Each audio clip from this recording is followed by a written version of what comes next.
तो जल्दी से स्टार्ट करते हैं स्टेप नंबर 1, जिसके लिए आपको अपने चेहरे को वॉश करना है। किसी भी तरह से हार्श केमिकल वाला फेस वॉश अगर आप यूज़ कर रहे हैं तो आप अपनी पिगमेंटेशन की परेशानी को वर्सन की तरफ ही ले जा रहे हैं। देयर इज़ नो दो राय अबाउट इट। तो क्या करना है, बहुत ही जेंटल एक्सफोलिएटिंग फेस वॉश जो भी आप यूज़ कर रहे हैं आप यूज़ कर सकते हैं। केमिकल से बचकर रहिएगा।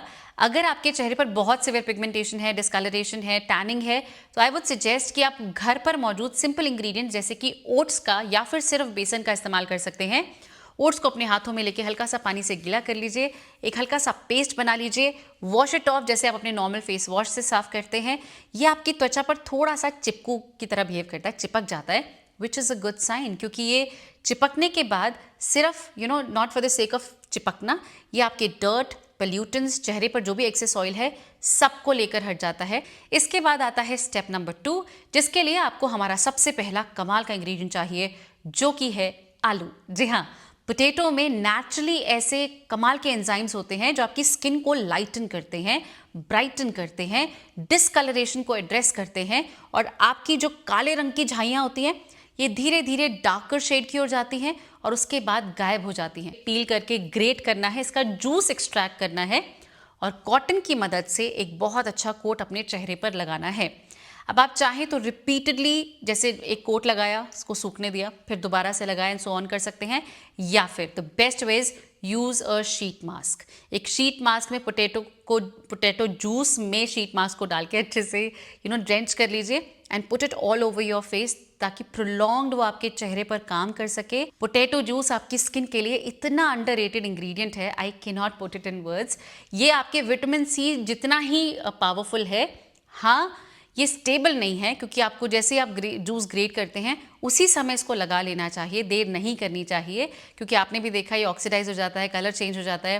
पोटेंसी आई वुड नॉट से कम होती है, लेकिन जब ये ऑक्सीडाइज हो रहा है तो ऑब्वियसली जो कोर इंग्रेडिएंट है वो सैक्रिफाइस हो रहा है। इसीलिए देर ना करें, जल्दी से ग्रेट करें और अपने चेहरे पर उसी समय इसको, ये जो हमने शीट मास्क लिया इसको डुबाएं और लगा लें। और उसके पश्चात जब आपको दिखे 10-15 मिनट्स जितना आप कंफर्टेबल हैं, इसको आप हटाएंगे एंड आपके चेहरे पर कुछ नहीं होगा। जी हाँ, ये मैजिकल वॉन्ड वाली रेमेडी नहीं है कि किया और ठीक हो गया। You have to be patient, you have to be very very patient. और उसके बाद जब आपको दिखे कि ये काम अच्छे से स्किन में काफ़ी हद तक ड्रेंच हो चुका है, आपको चाहिए फिटकरी का पत्थर। अब मैं बार बार एक चीज़ बोलती हूँ, जिन लोगों को फिटकरी का पत्थर यूज़ करना आता है, इसको हल्का सा हाथों पे रब करना है, स्मूथ कर लेना है, बिल्कुल चिकना हो जाता है मार्बल की तरह, and then you can use it on your face जहाँ भी आपको पिगमेंटेशन है। बट मोस्टली पिगमेंटेशन इतने कॉम्प्लिकेटेड एरिया में होती है कि वहाँ पर हल्का सा भी स्क्रैच अगर लग गया तो उसको रिपेयर होने में इतना टाइम लग जाता है, तो रिस्क नहीं लेना है। इसी फिटकरी के पत्थर को आप अच्छे से कूट के, छान के पाउडर बनाकर रख सकते हैं, और जब भी आपको फिटकरी का एप्लीकेशन करना है या किसी रेमेडी में मैं बोलती हूँ फिटकरी का यूजेज है, आप इसी पाउडर को लेंगे, पानी में, रोज़ वाटर में, शहद में, ऑलिव ऑयल में, दही में, जिसमें आप कंफर्टेबल हैं। आपने यहाँ पोटैटो जूस यूज़ किया, आप उसी में भी इसको अच्छे से मिला सकते हैं, और जहाँ पिगमेंटेशन है सिर्फ वहाँ लगा कर छोड़ दीजिए। पिगमेंटेशन आपकी नाक में है, आपके चीक्स पर है, आपके फोरहेड में है, आपके चिन पर है, गर्दन पर है, use it generously, just let it be on your face. और उसके बाद approximately 10 to 15 minutes, again maximum 15 है, मतलब 5 से 7 मिनट के बीच में आपको दिखना स्टार्ट हो जाएगा कि ओके ये सूख चुका है, झड़ना स्टार्ट हो रहा है। That is the time. हम इसके बाद इसका कोई यूज़ नहीं रह भी नहीं जाता, because it is completely dried. आप हल्का सा रोज़ वाटर स्प्रे कर सकते हैं ताकि दोबारा से ये वेट हो जाए और आपकी स्किन पर फिर से काम शुरू करे। That is doable.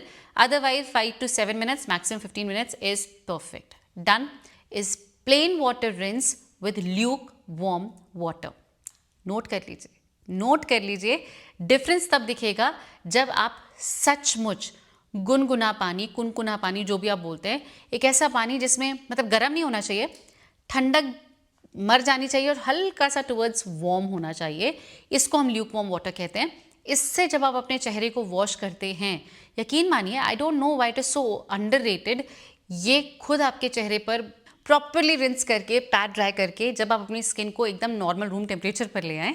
इसके बाद आता है step number 5, which is aloe vera gel. अब एलोवेरा जेल की जो औषधीय प्रॉपर्टीज़ हैं, आई नीड नॉट से, एसेज लिखे जा सकते हैं कि वो क्या क्या मैजिक आपके लिए कर सकता है। आपकी स्किन को लाइटन कर सकता है, ब्राइटन कर सकता है, जो भी परेशानी है उन्हें एड्रेस कर सकता है, पोर्स को लिटरली गायब कर सकता है। You have to be very religious और डिसिप्लिन वे में फॉलो करना पड़ेगा। Last step number 6 non negotiable is sunscreen. देखिए, हम जितना कुछ भी कर रहे हैं, इसको अगर आप लॉक नहीं करेंगे तो सारे के सारे रिजल्ट्स वेस्ट हो जाएंगे। इसीलिए सनस्क्रीन के बिना आप आगे नहीं बढ़ेंगे। तो इसी प्रकार की और भी इंफॉर्मेटिव और एंटरटेनिंग वीडियोस को देखने के लिए प्रीति प्रेरणा शॉर्ट्स को जरूर सब्सक्राइब कीजिए और अगर वीडियोस पसंद आए तो लाइक करना मत भूलिएगा।